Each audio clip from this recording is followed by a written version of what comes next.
Au bout de la rue de la Marine se trouve son théâtre qui fut un temps était une église puis un cinéma, toute une histoire. Regardez. Salut Mathieu. Salut. Alors c'est toi qui gères ce grand théâtre, c'est la Familia. J'étais venu pour regarder un film, mais du coup c'est plus un cinéma depuis un bon moment. Et non, c'est une salle qui date de 1929, c'est vrai, ça a été pendant des années le cinéma des Berquois et des Berquoises. Jusqu'en quelle année?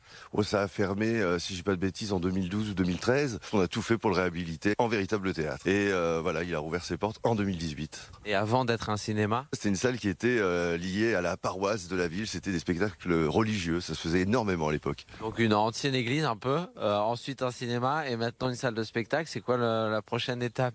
J'espère que ça restera un théâtre pour l'instant. Il y a toujours les fauteuils rouges, le popcorn à l'entrée ou pas du tout? Pour le popcorn au théâtre, on l'a plus, mais les fauteuils rouges sont bien là, oui. Bon, on va aller voir ça. Donc c'était un cinéma, une salle. Une seule salle avec une seule projection, oui. Ça a été quoi les gros changements? Remettre aux normes. Et puis après, ça a été de l'équiper pour avoir de l'éclairage sur scène, pour avoir une régie aussi. Alors on voit franchement que ça a été une salle de cinéma, mais on voit pas que ça a été un lieu religieux. On peut même plus se confesser. Non, voilà. Le gros souvenir que tu peux avoir de ce théâtre pour l'instant depuis qu'il existe? Bon, notre premier complet, c'était pour la reprise du dîner de cons. On l'a fait avec notre troupe, avec des gens du coin, effectivement. Et là, c'était complet, donc c'est un souvenir merveilleux. Il y a un bar ici? Pas pendant la pièce, mais avant, après, on peut avec grand plaisir. Le Familia Bar. Moi, j'aimerais bien voir les coulisses. Tu peux me faire visiter? Bien sûr, on y va, c'est par là. C'est les loges. Exactement, voilà, c'est ici la préparation avant le spectacle. Alors ici, c'était là qui stockaient les bobines, voilà, les bobines en millimètres avant d'être mis dans la salle de projection. Il y a un autre endroit qui a été à peu près conservé. Qui a été même entièrement conservé depuis l'arrêt, c'est la fameuse salle de projection. On pourrait quasiment lancer un film là. La bonne nouvelle qu'on a eue ici quand on a travaillé sur la technique, c'est qu'on a découvert qu'on pouvait repiquer quand même sur le son. Et donc le son arrive ici, là c'est les 3 petits câbles, et on a pu repiquer finalement sur le système son qu'avait le cinéma. Ça c'était chouette. En Dolby Digital. Voilà, ouais, c'est peut-être le seul théâtre où le son est en Dolby Digital, ouais.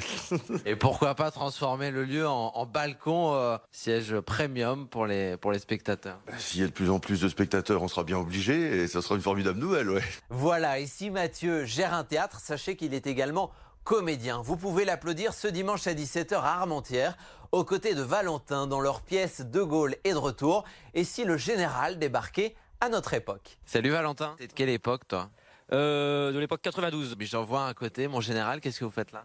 Eh ben justement, je suis de retour, d'où le titre de la pièce. Bon, et là, concernant l'époque, c'est le 19e siècle. On est d'accord. Pourquoi ça vous a pris cette envie d'écrire sur ce thème-là en 2015? Qu'est-ce qui s'est passé au début? On regardait la télévision, on zappait les chaînes et on imaginait De Gaulle zapper sur son ERTF et regarder les émissions d'aujourd'hui. Tout est parti de là. D'ailleurs, c'est un passage dans le spectacle. Hein. Il est assez surpris par la télé-réalité, hein, disons-le. Vous parlez notamment du prix des cigarettes? Ah oui, avant ça coûtait 1 franc, ça coûtait rien du tout. Maintenant, bon, 6300 anciens francs quand même. Hein. À noter même des anecdotes comme le micro-ondes, puisque le général de Gaulle est mort en 70, et même sur ce petit ustensile de cuisine qu'est le micro-ondes, il ne l'a pas connu. Le tunnel sous la Manche. On a découvert que le général de Gaulle, dans les années 60, avait fait une conférence de presse. Il avait dit les Anglais finiront par quitter la communauté européenne. C'est tout l'intérêt de cette pièce-là. C'est étonnant ce qu'on découvre finalement sur des propos, des pensées du général de Gaulle qui, aujourd'hui, sont réels. Le moment dont vous êtes le plus fier, le moment où vous vous dites on y est là, on se donne à fond, c'est quoi dans la pièce? On en reparle dans 10 minutes. Il s'agit de la fin, puisque le général de Gaulle, finalement, a affaire à un autre personnage très historique de l'histoire de France qui intervient sur scène.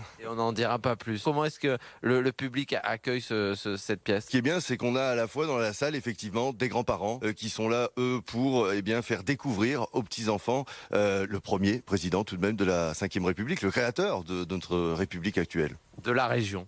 Oui, de la région, bien sûr, et ça c'est très bien signalé dans la pièce, bien sûr, il est né à Lille, rue Princesse. Dernière question, qu'est-ce qu'il dirait à votre avis de votre pièce? C'est la grande question qu'on se pose. Il n'y a pas un membre de sa famille qui est venu voir la pièce? L'arrière-petite-fille, ouais. Alors, général de Gaulle, donc un militaire, est-ce qu'il y a de la chanson à un moment dans le spectacle ou pas? Oui. Et merde pour le roi d'Angleterre qui nous a déclaré la guerre.